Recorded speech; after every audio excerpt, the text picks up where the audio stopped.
Eh bien salut tout le monde, comment allez-vous les amis? C'est Romain de la chaîne Tech News et Test et on se retrouve aujourd'hui accompagné de la petite GoPro. Comme vous pouvez le voir, je l'ai reçue, vous inquiétez pas, vous allez la voir en déballage très bientôt, je vais vous en dire plein sur elle. On va pouvoir exécuter aussi quelques tests. Mais aujourd'hui, c'est pas ça le sujet. Regardez-moi ces deux gros cartons. Donc tout d'abord, j'étais un peu impressionné par la taille. J'ai pu recevoir de l'entreprise Ergotron, la marque qui fournit tous les supports écran, un beau support écran pour pouvoir bouger cet écran là et pour pouvoir le coller avec les trois autres qui sont ici. Je vais vous le présenter très bientôt. Comme vous l'avez vu, on a dépassé les 10 000 abonnés et c'est juste énormissime. Je vous fais déjà un gros merci pour ça. Et comme c'était convenu, je vais vous présenter le setup très bientôt. Donc ne vous inquiétez pas, en tout cas c'est prévu. Et tout simplement, j'ai demandé donc ce support écran pour pouvoir avoir à la fois la possibilité de bouger celui-ci vers les trois autres ici pour avoir un triple screen et à la fois pouvoir le mettre ici pour pouvoir l'utiliser avec le Mac Pro ainsi que le PC bureautique multimédia juste en dessous. On va monter tout ça et je vais essayer de faire un petit montage assez sympa, accéléré, j'espère que ça vous plaira et puis on se retrouve juste après concernant la finalisation du montage et savoir un peu les étapes qui ont dû se passer pour pouvoir monter ce gros support écran. Allez, c'est parti.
Enfin terminé, j'en peux plus.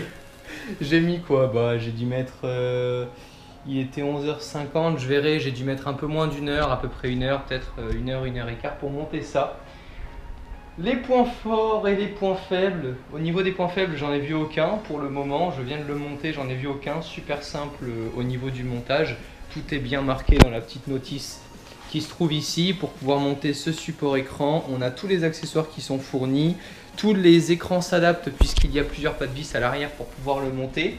Mais il faudra prévoir des longs câbles. De tout, mais alors des câbles de 4, 5, 6 mètres même. Parce que ce qui est super intéressant avec cet écran, moi qui adore la photo, c'est qu'on peut bien évidemment le tourner si vous voulez. On peut le bouger comme ça, hein, dans tous les sens. Donc l'avantage, c'est qu'on va pouvoir le mettre en mode vertical pour pouvoir retoucher et voir nos photos à la verticale, nos photos portraits. Donc ça va être un super point avantageux et en plus de ça, après on va pouvoir le bouger de partout. Mais si vous voulez vraiment avoir de la flexibilité comme vous le souhaitez, prévoyez des très longs câbles également pour l'alimentation de l'écran parce que le câble de l'alimentation de l'écran est souvent très petit. Donc je vais me faire une petite commande sur eBay pour pouvoir me commander tous ces longs câbles. Moi je suis en DVI, VGA puisque j'ai le DVI qui est relié au PC gamer ici. J'ai le VGA qui est relié au PC bureautique et j'ai la HDMI qui est reliée au Mac Pro et le HDMI fait même pas 1 mètre je crois. Donc c'est catastrophique. Donc voilà, prévoyez des câbles à acheter. Concernant le prix et les informations, tout sera dans la description. Ça sert à rien que je vous dise tous les prix parce qu'en fait il y a des gammes énormes au niveau des prix. Ça peut monter super haut comme ça peut être assez abordable. Donc voilà, en tout cas moi j'ai pas choisi un super gros pied. On m'a livré un énorme carton en fait qui était là mais qui servait à rien puisque dans la commande il m'avait mis un pied pour, ils appellent ça workstation pour travailler où on peut mettre plusieurs écrans dessus.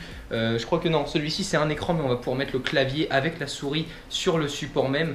Donc c'est assez gros et j'ai pas la place, donc je leur ai demandé de venir le reprendre parce que j'ai pas la place pour pouvoir mettre tout ça et surtout pour pouvoir le tester. Regardez, j'ai un beau bureau mais c'est pas non plus the gros bureau pour pouvoir mettre des trucs énormes dessus. Puis voilà, donc j'espère que cette petite vidéo vous aura plu avec ce petit hyperlapse, on appelle ça comme ça. En fait la GoPro a pris des photos toutes les 5 secondes et j'ai fait au montage un accéléré, et ça s'appelle un hyperlapse. On verra peut-être ça dans une vidéo, ça m'intéresserait pour faire ce thème de vidéo. J'espère que ça vous aura plu, toutes les infos sont dans la description. On se retrouve très bientôt pour pouvoir découvrir enfin tout le setup entier avec la vidéo 10 000 abonnés. Tout ça, ça arrive très bientôt. Restez connectés et prenez soin de vous, à la prochaine. Ciao tout le monde.